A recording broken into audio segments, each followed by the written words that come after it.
कुछ बनना ही है तो समंदर बनो। लोगों के पसीने छूटने चाहिए, आपकी औकात नापते नापते।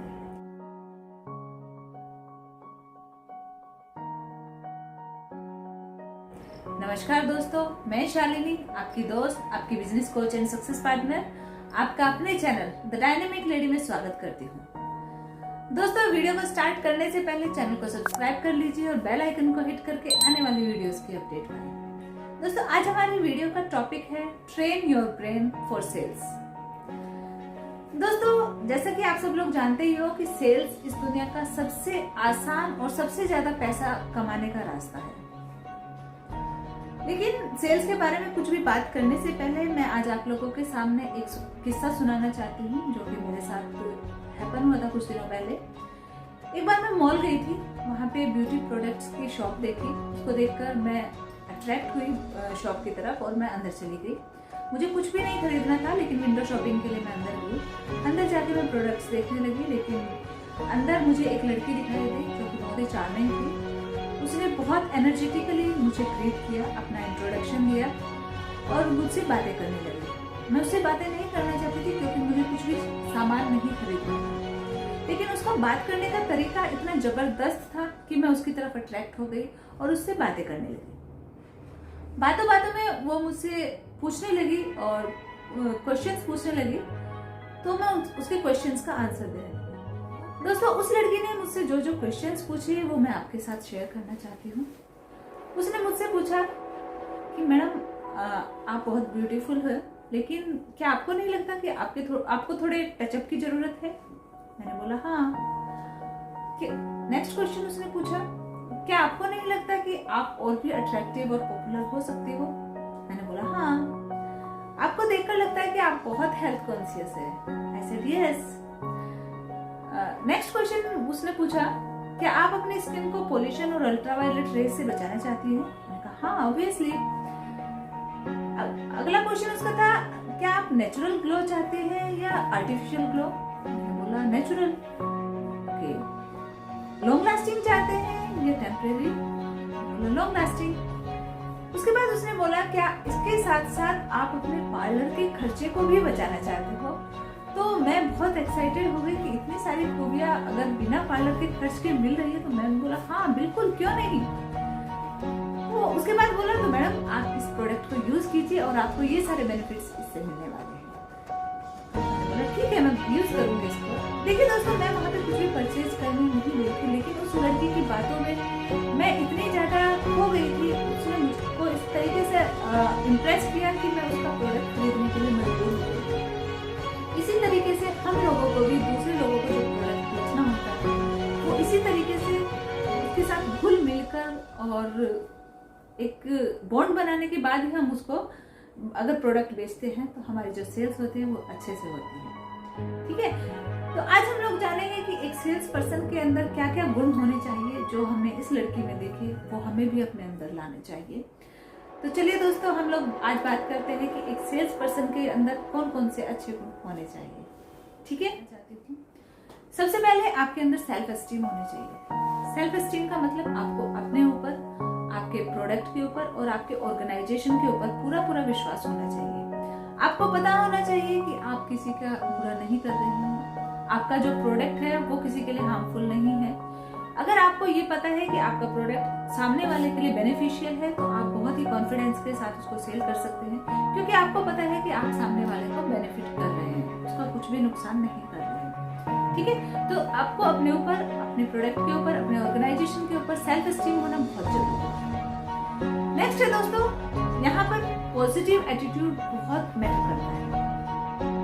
बोला जाता है एटीट्यूड डिटरमाइंस एवरीथिंग। अगर आप पॉजिटिव एटीट्यूड रखते हैं, तो आप बहुत अच्छे तरीके से सेल्स कर सकते हैं, बहुत अच्छे सेल्स पर्सन बन सकते हैं। भले ही आपको सुबह से शाम तक 99 रिजेक्शन फेस करने पड़े, तो भी आपको अपना एटीट्यूड पॉजिटिव रखना चाहिए। दोस्तों, थॉमस एडिसन को तो हम सब लोग जानते ही हैं, कितनी बार फेलियर किया, कितनी बार वो रिजेक्ट किया, लेकिन फिर भी उन्होंने अपना पॉजिटिव एटीट्यूड नहीं छोड़ा और उनके पॉजिटिव एटीट्यूड के कारण ही आज हम सब लोग। तो दोस्तों, इसीलिए बोला जाता है एटीट्यूड डिटरमाइंस एवरीथिंग। अगर वो नेगेटिव एटीट्यूड एटीट्यूड रख लेते और आगे काम ही ना करते तो क्या कोई उनको जानता? नहीं ना।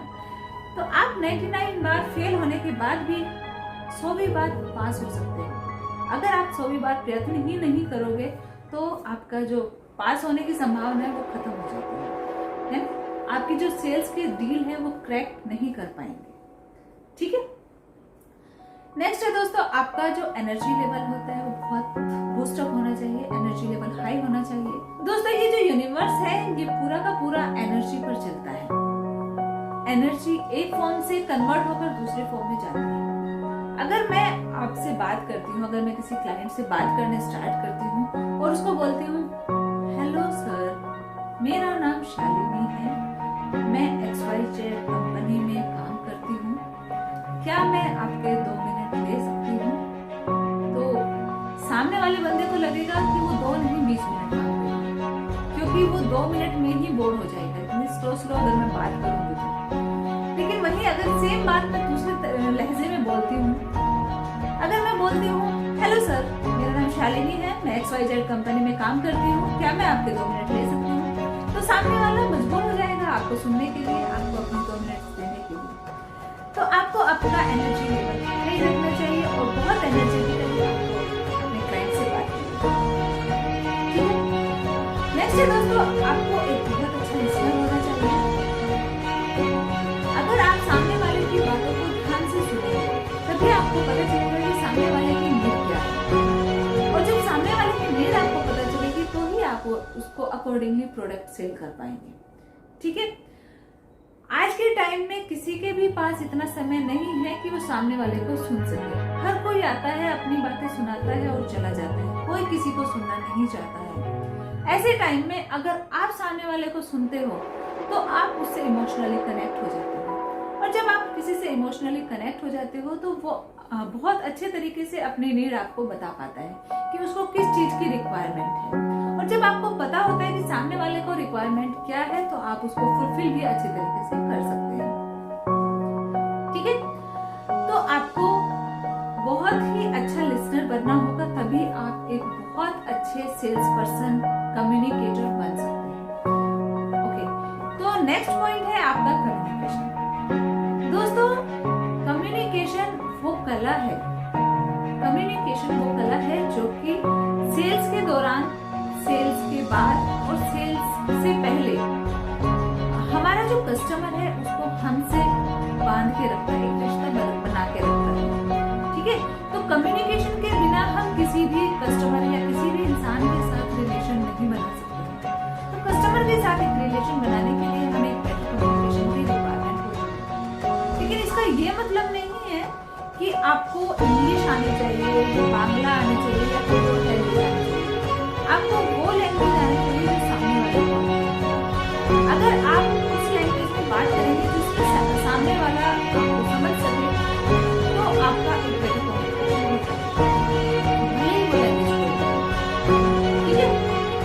तो आपको अपनी बातें सामने वाले को समझानी आनी चाहिए, और सामने वाले की बातें अगर आप समझ जाते हो तो वही एक कम्युनिकेशन होता है। ठीक है। तो ये कुछ पॉइंट्स थे दोस्तों जो एक अच्छे सेल्स पर्सन में होने चाहिए। तो आज के लिए इतना ही। आपके बेहतर फ्यूचर और अच्छे स्वास्थ्य की कामना के साथ मैं शालिनी आपसे विदा लेती हूँ। Thank you. Have a nice day.